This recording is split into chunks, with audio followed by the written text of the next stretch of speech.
I'm really excited about the session and I hope you are. So what we've thought of is that Sunil perhaps talk about the book for about 30 to 35 minutes and share with us what his findings.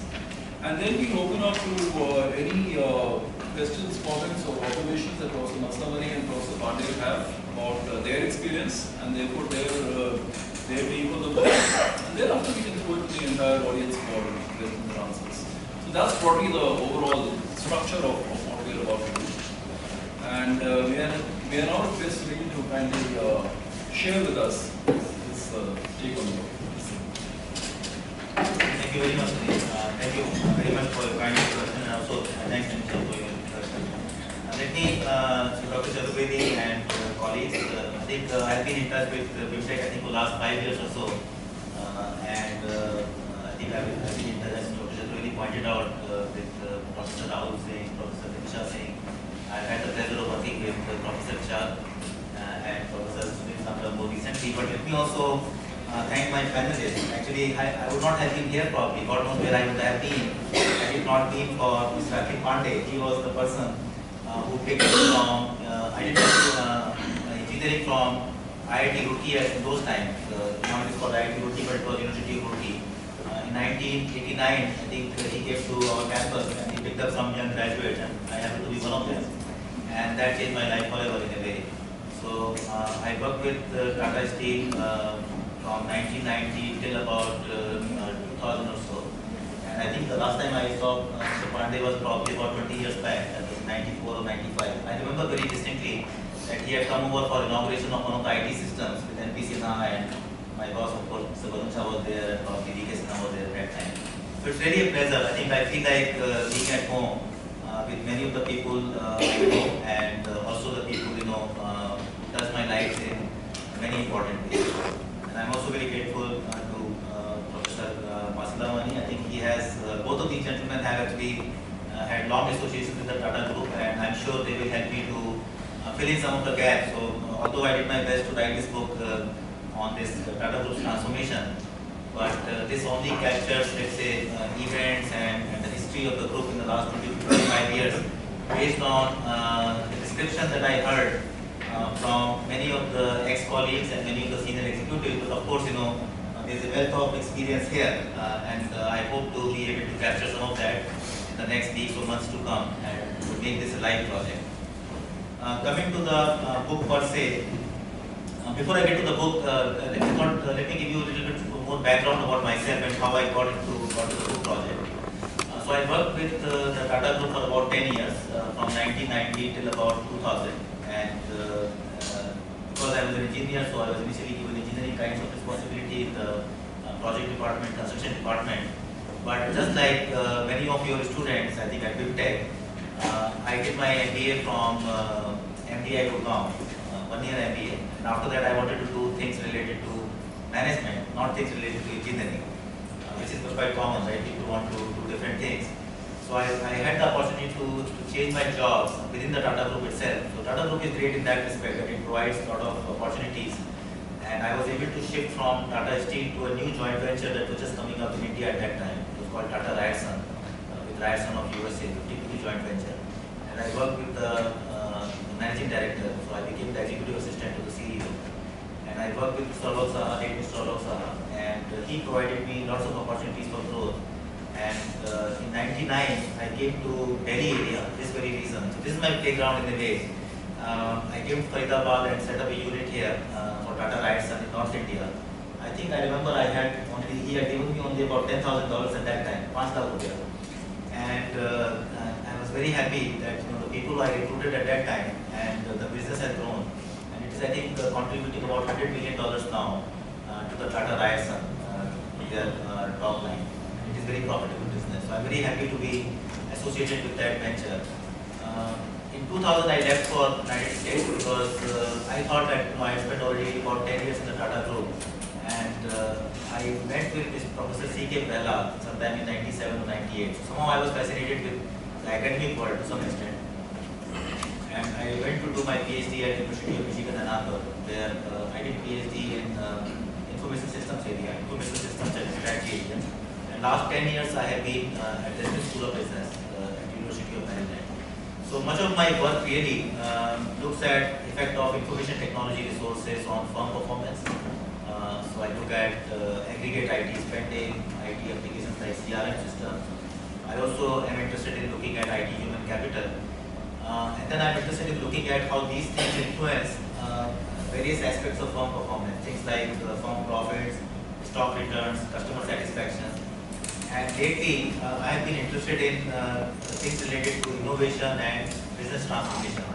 So that is what really brought me to this the current book that I'm going to talk about for the next few minutes or so. So I've been teaching a course at the University of Maryland called Strategic and Transformational Information Technology. And in that course, we all the time are talking about how managers can inculcate digital intelligence and how they should be thinking about deploying or making use of information technology, something that I'm sure Rajiv Pandey did for many, many years very successfully at Tata Steel and many other companies that he has been involved with. So we're trying to teach those concepts, and increasingly I think we are witnessing, at least in the US and even I think this is common in India too, we are witnessing that information technology is transforming so many different facets of our business life as well as personal life. In Facebook, or you find your student very distracted, you can blame it on IT folks to some extent. So I've been very concerned with or very involved with understanding transformation. So while I was working with the Tata Group about 20 years back, I got involved with one of the key initiatives that was started in early 1990s. When Mr. Ratan Tata became the chairman of the Tata Sons Limited sometime in 91-92, he wanted to celebrate the memory of Mr. J.R.D. Tata, who had passed away. He started something called J.R.D. QB Award in 1994. And for that award, he used a framework that came from United States at that time. I think many of you who have been around for a long time, like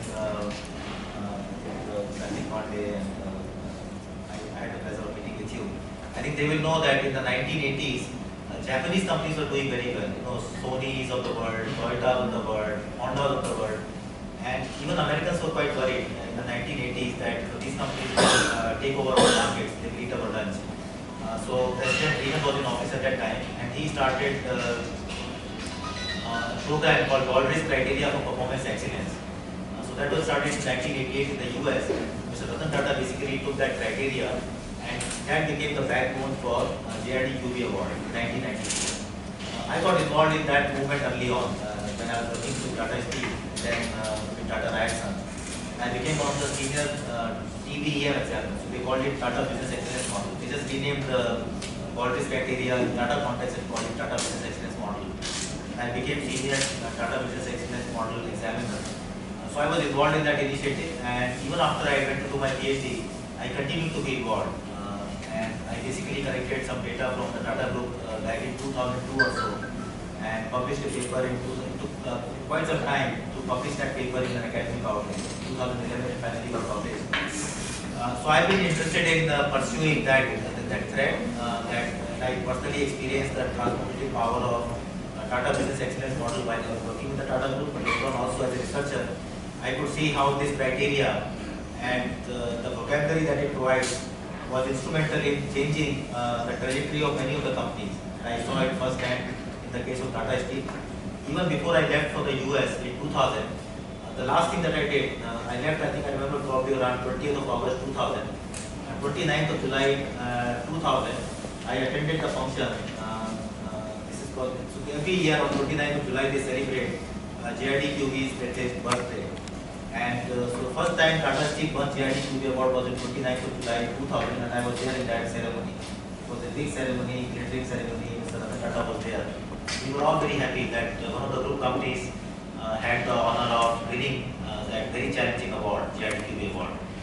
So the criteria is very, very rigorous. I don't know how many of you are familiar with the Baldrige criteria of performance excellence. It basically has 7 different dimensions. 6 of those dimensions pertain to processes, or let's say approach and deployment, and the 7th one focuses on results.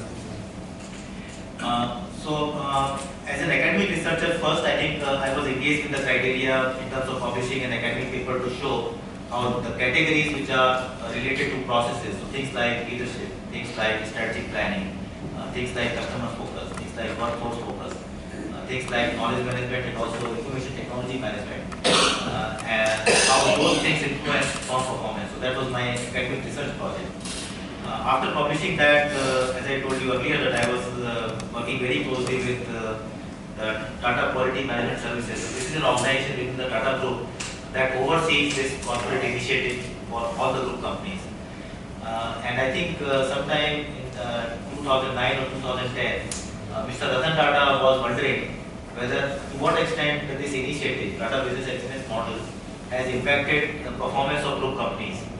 So I had the honor of working on that research project to basically answer the question that how this criteria, the progress of the criteria or the TBEM scores, to what extent are they correlated with companies' financial performance.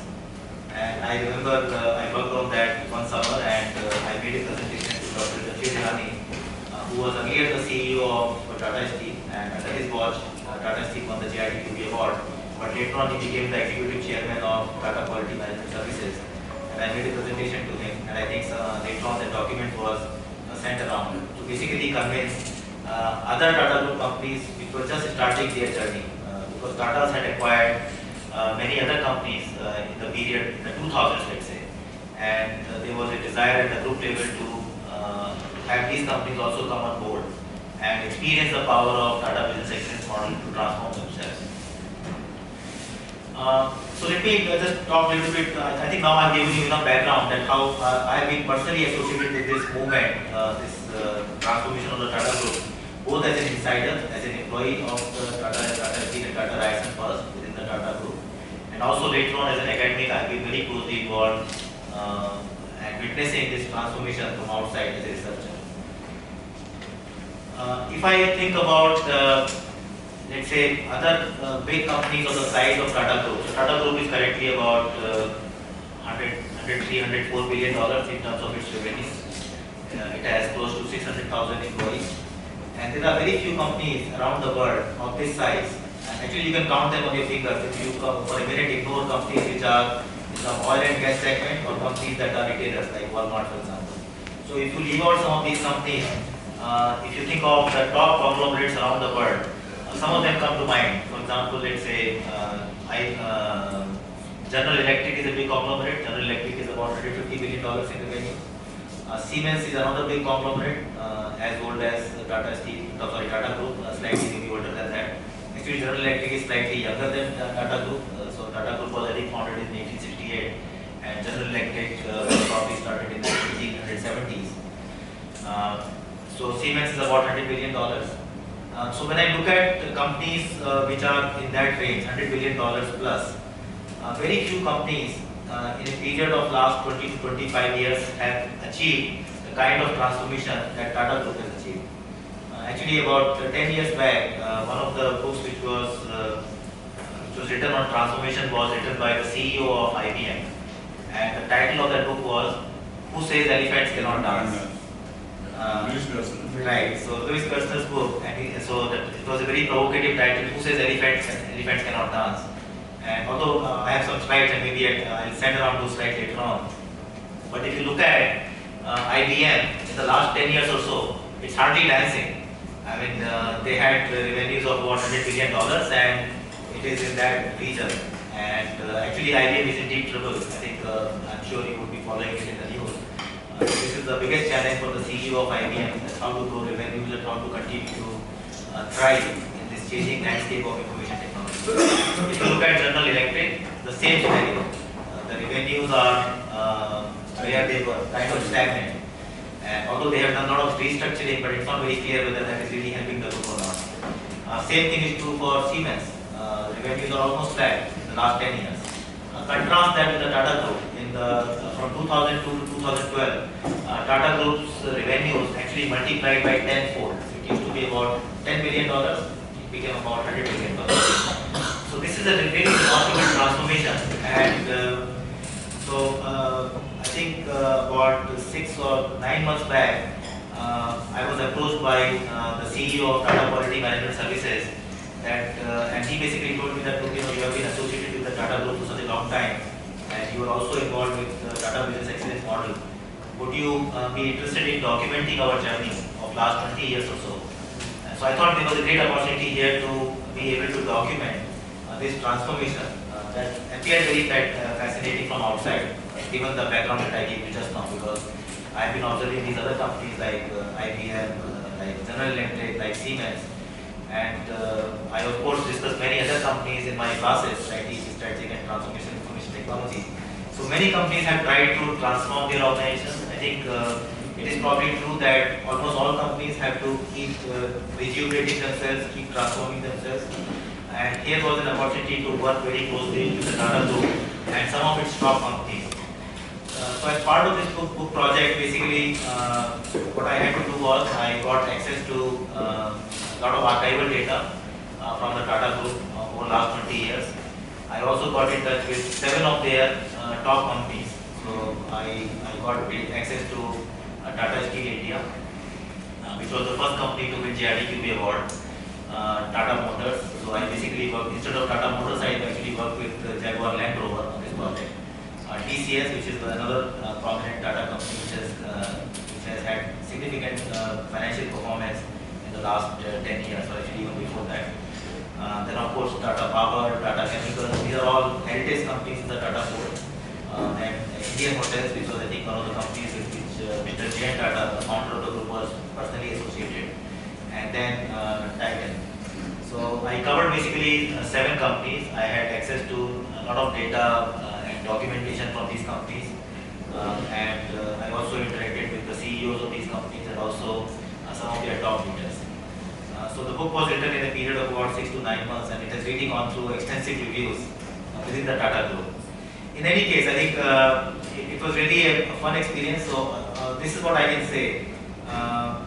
I really worked very hard for the last 20 years or so. I think last 10 years I've been in academia, and so many people tell me that you work too hard, but what I feel, I have not worked this hard in the last 1 year, and so the amount of work that I did during last summer, I really went completely crazy for writing this book. So from the time I used to wake up till I used to go to sleep, this consumed me fully, and so I can share with you a few insights that I gained from this process of engaging with the data, engaging with the documentation, and the interaction that I would have had with, let's say, more than 24 very senior leaders who were personally involved in transforming their companies and also who were personally involved in the transformation of the group from the 1994 onwards.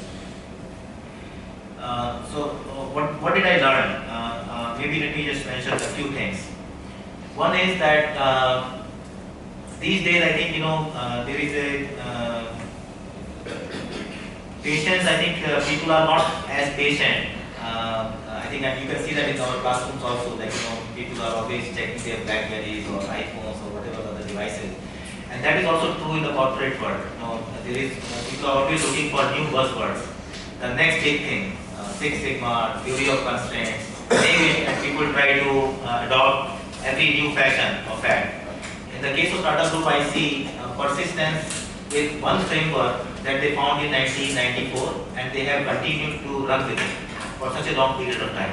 This is very rare. Very few companies around the world are sticking to, let's say, a same Bible or same mantra for such a long time. They are always looking for the next fad or next buzzword. So I saw tremendous persistence, and I think it really paid off for the Tata Group, because what this model really does is that every year it gives them, I think I saw some people who are getting their blood pressure checked. So it tells them, their vitals to these companies every year, how they are doing in terms of their leadership, their strategic planning, their workforce focus, their processes, their IT and knowledge management, and also their business results in a very comprehensive fashion. So they get all their vitals once in a year, and these vitals are actually checked by some of their peers. So Tata Quality Management Services actually assigns some assessors to each company, and these assessors go to the company, they interview people, they also look at company's application, and they are able to tell the company, give a feedback that these are the areas where you guys need to improve. And this is what has been done for the last 20 years for many of the group companies. And I was amazed the kinds of things that the companies learned about themselves when they subjected themselves to this process. So it's always an uncomfortable process to go through all these examinations, but many Tata companies have benefited significantly from it, and they have actually their results to show for that. So persistence is one thing. The second thing that where I can see a contrast between the Tata Group's transformation and that of many other companies is this idea of having a long-term focus. So because Tata Group is, let's say, owned by Tata Sons Limited, and Tata Sons Limited is not subject to quarterly results or quarterly pressures, they can afford to take a very long-term view. And because Tata Sons Limited also has representation on many of the Tata boards, they can actually foster that kind of long-term focus. And long-term focus to do what? Not only on shareholder value, because I think these days shareholder value only has become a mantra. How do I create wealth for my shareholders? But in the case of Tata Group, I think they look at all stakeholders, not just shareholders, but also what about your employees, what about your workforce? Are you thinking about engaging your workforce and taking care of them? Are you thinking about your customers? Are you providing customer surplus that will manifest in customer satisfaction? So I think there are many more communities that get attention as part of this very comprehensive Tata Business Excellence model. That is one of the values, how do you inculcate focus on different stakeholders. So the first thing that I mentioned was persistence over a long time period, about 20-year time period, they continue with this model. The second one was long-term focus with multiple stakeholders being given active consideration. The third thing was the leadership. I think we teach leadership in our classrooms, but I think it is one thing to teach leadership and also to hear about it, and quite another to appreciate what it really means. So in the Tata Group, what I found was that only those companies where top leaders were personally involved and they personally committed themselves to the Tata Business Excellence model, they made much more significant, let's say, growth over a period of time than other companies where only a lip service was being paid to Tata Business Excellence model. So I think I learned many lessons about leadership from the very people who were driving these initiatives, people like Dr. Sanjay Dhirani and other senior leaders.